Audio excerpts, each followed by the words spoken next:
નમસ્કાર, પાદરા સમાચારના digital platform પર આપનું સ્વાગત છે।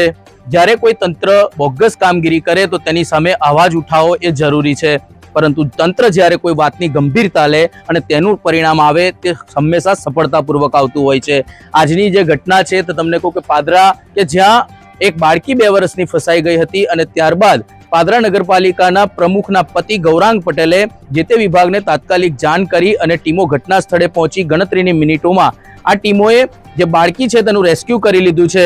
સૌથી મહત્વની વાત એ છે કે જ્યારે કોઈ તંત્ર કોઈ વાતની ગંભીરતા સમજે ત્યારે તેનું પરિણામ પણ એટલું જ સફળતાપૂર્વક ને એટલું જ જલ્દી આવતું હોય છે, જેનું ઉત્તમ ઉદાહરણ આજે પાદરામાં જોવા મળ્યું છે। પાદરાના જૈન સ્કૂલ પાસે આવેલા પ્રમુખ રેસિડેન્સીમાં સફળતાપૂર્વક 2 વર્ષની બાળકીનું રેસ્ક્યુ કરવામાં આવ્યું છે। પ્રાપ્ત વિગતો અનુસાર પાદરાના પ્રમુખ રેસિડેન્સીમાં બીજા માળે રહેતા રાજસ્થાની પરિવારની નાની 2 વર્ષની દીકરી હોલમાં રમતી હતી। જે સમય દરમિયાન અચાનક અંદરથી હોલનો મુખ્ય દરવાજો દીકરીએ બંધ કરી દીધો હતો, જેના કારણે પરિવારમાં નાસભાગ મચી જવા પામી હતી। સમગ્ર ઘટનાની જાણ પરિવાર દ્વારા પાદરા નગરપાલિકાના પ્રમુખ મનીષાબેન પટેલના પતિ ગૌરાંગ પટેલને કરતા ગૌરાંગ પટેલે તાત્કાલિક ધોરણે પાદરા MGVCLના મુખ્ય અધિકારી મોહસિન સર તેમજ પાદરા નગરપાલિકાની સ્ટ્રીટ લાઇટ વિભાગની ટીમોને જાણ કરી હતી। જોકે ગણતરીની મિનિટોમાં સમય સૂચકતા વાપરતાની સાથે તમામ ટીમો ઘટના સ્થળ પર પહોંચી ગઈ હતી, જ્યાં બાળકીનું સહી સલામત રીતે રેસ્ક્યુ કરી લેવામાં આવ્યું હતું। પરિવારે પાદરા નગરપાલિકાના તંત્રનો તેમજ MGVCLનો પણ આભાર વ્યક્ત કર્યો હતો। ઉલ્લેખનીય છે કે જ્યારે તંત્ર કોઈપણ પ્રકારની ઘટનામાં આળસ દાખવે ત્યારે તેનું પરિણામ નિષ્ફળતા આવતું હોય છે, પરંતુ જ્યારે તંત્ર કોઈ ઘટનાને ગંભીરતાથી લે ત્યારે તેનું પરિણામ સફળતાપૂર્વક મળતું હોય છે, જેનું ઉત્તમ ઉદાહરણ આજે પાદરામાં જોવા મળ્યું છે। જ્યારે આ પરિવારે પાદરા નગરપાલિકા અને MGVCLના તંત્રનો આભાર व्यक्त કર્યો છે। हम रहते हैं प्रमुख रेसिडेंसी में रहते हैं।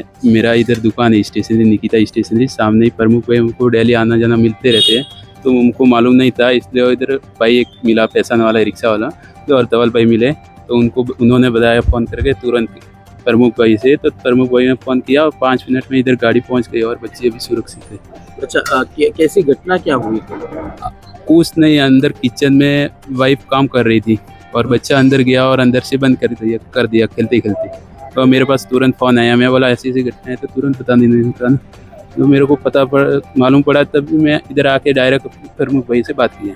लेकिन अपना वाइफ कहाँ थी? वाइफ घर पे थी, किचन में थोड़े काम कर रही थी, बर्तन साफ कर रही थी और अंदर से बंद कर अंदर से बंद कर दिया बच्ची ने अंदर से बंद कर दिया।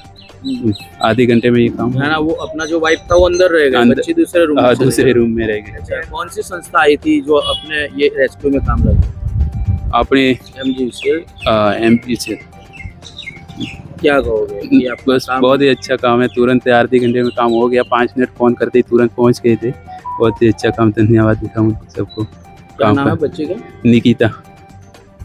મારું નામ સમીર મલિક છે। અમે 3 લોકો હતા। મારા ઉપર સાહેબનો ફોન આવ્યો, મોહસિન સાહેબનો, કે એક છોકરી ફસાઈ ગયેલી છે બીજા માળમાં, તો સીડીની જરૂર છે। તો તરત અમે અહીંયા પહોંચી ગયા, એના માટે કોલ આવ્યો હતો।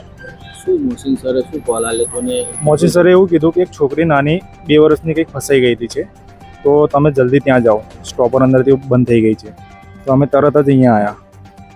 તો પછી આ ભાઈ મળ્યા, તે ભાઈ હતા કે આવ્યું જ ઘર કે, તો પછી અમે ગાડી લગાવી અને સીડી ઊભી કરી આપી અને ભાઈને ચડાવ્યા અમે ઉપર। ત્યાં પાર્ટીની અંદર અમે જોબ કરીએ છીએ, કોન્ટ્રાક્ટ બેઝ પર MGVCLમાં। શું કીધું તમને? સમયસર સર્વિસ આપી તો પરિવારે શું કીધું? થેન્ક યુ કીધું છે અમને, કારણ કે અમે જલ્દી પહોંચી ગયા। 5 જ મિનિટ થઈ અમને આવતો અહીંયા। પાદરામાં જૈન સ્કૂલ પાસે આવેલ પ્રમુખ રેસિડેન્સી કોમ્પ્લેક્સમાંથી હમણાં એક કોલ આવેલો કે એક બાળકી બીજા માળે ફસાઈ ગઈ છે અને દરવાજા બંધ થઈ ગયા છે, બીજો કોઈ એને બહાર નીકળવાનો રસ્તો નહોતો। તો અમે તાત્કાલિક MGVCLમાં અને અમારી નગરપાલિકાની જે સ્ટ્રીટ લાઇટ શાખાના જે ગાડી છે, તો ગાડીને ત્યાં તાત્કાલિક સ્થળે પહોંચી અને એ બાળકીનું સફળતાપૂર્વક રેસ્ક્યુ કરી અને એને સલામત રીતે નીચે ઉતારવામાં આવી છે। પાદરાની જનતાનો કોઈ પણ આવો કોલ આવે તો ઇમરજન્સીમાં અમે તત્પર 24/7 રેડી છે। પાદરાની જનતાની સાથે જ છે અમે। પાદરાના ધારાસભ્ય ચૈતન્યસિંહ ઝાલાથી માંડી અને સમગ્ર ભાજપની ટીમ પાદરાની જનતાની સાથે ખડે પગે